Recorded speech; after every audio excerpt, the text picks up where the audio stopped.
I'm joined on the sofa at the TCR show now by Dr. Glenn Davison.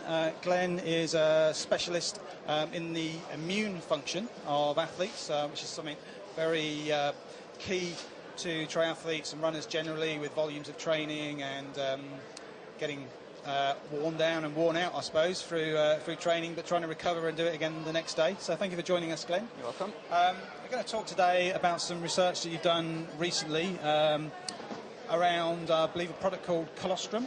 That's right, yes. Which is marketed in the UK by Neovite. Can you just, before we sort of go on to the research that you've done and some of the results of that, can you just, for our readers that don't know about that, just let us know actually what physically is colostrum? Okay, it's bovine colostrum, so it's a dairy product from dairy farming, and it's the milk from cows, which is actually obtained in the first 2 days after they've given birth, during calving. And it's only the surplus milk that's taken, so the dairy cows always produce enough milk for twins, and they invariably only have one calf, so the surplus is taken. So it's also called early milk, or it's been around for quite a while, and it's referred to as bee stings by some people as well. But essentially it's milk from cows very soon after they've given birth. And it's particularly high in bioactive components and biological substances which help to provide protection to the young calf before its immune system fully develops. And so now there's growing interest in the potential for it to have a similar beneficial effect in humans. Okay, so as we mentioned in the intro, we're talking about the immune system. Before we talk about the research you've done and the product, can you just give us, in, I guess, simple terms, what actually happens to the body and how the immune system is involved through what might be normal training for a triathlete who typically might be training 5-6 days a week with regular runs and swims and everything else, and why the immune system is actually important? Yeah, well, I mean, the immune system is what it does within the body is it prevents or gets rid of infections. And the sorts of infection or the type of infections that are common in endurance athletes are generally minor things, sort of coughs and colds and sneezes and things like that.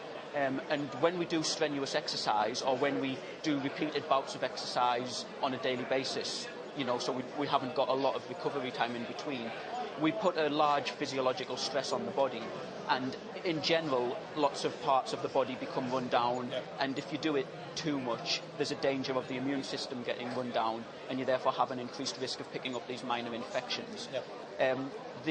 Of course, if that happens, it means that you either have to stop training or you can't train as well. So if you've got a goal to, aim to peak for a particular competition or to stay in peak shape throughout the year, then the more of these coughs and colds and things you get, the worse it is in the long run.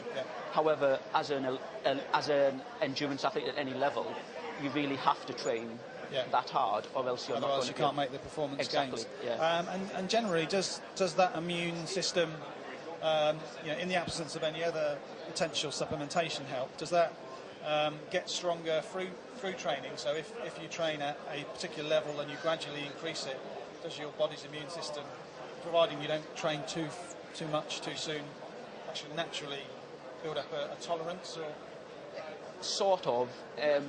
But the way that we train and the way that we structure training programs, we're always pushing ourselves, so we never want to have a plateau.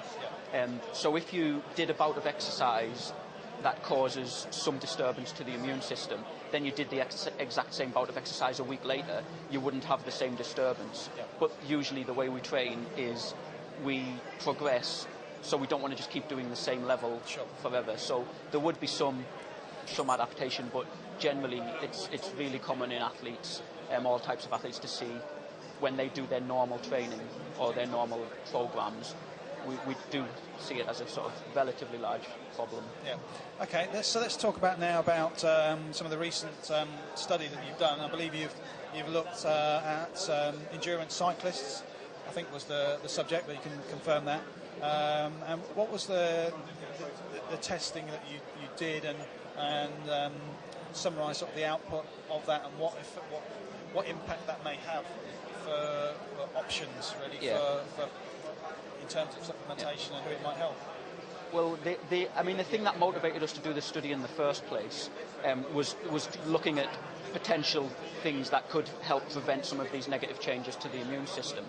And so a few years ago, I came across bovine colostrum as a immune-stimulating supplement.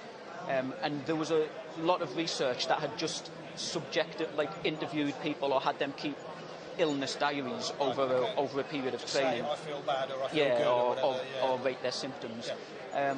And what they found in those earlier studies was that when people had colostrum, or when they compared a colostrum group to a placebo group, which was another substance containing the same energy and the same macronutrients, but it wasn't colostrum.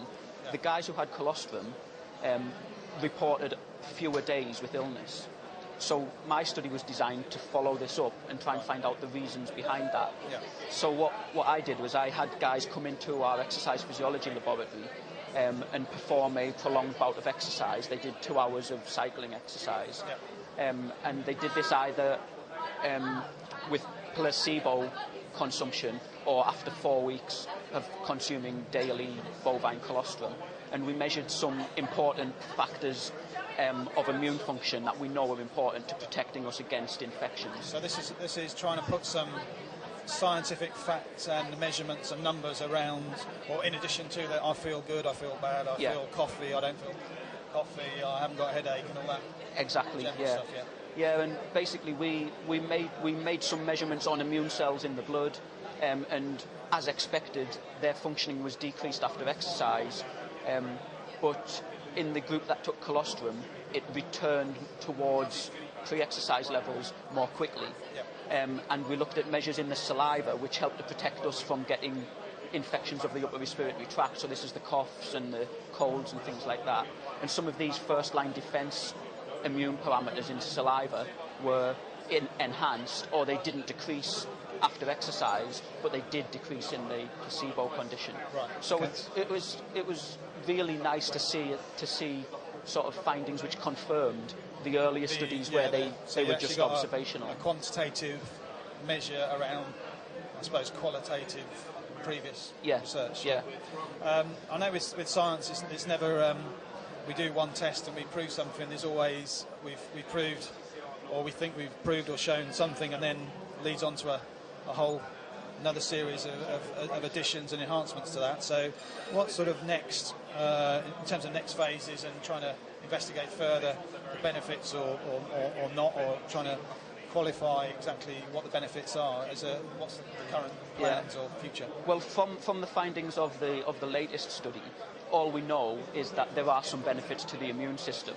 And we basically started with a 4-week period of supplementation with a relatively large dosage.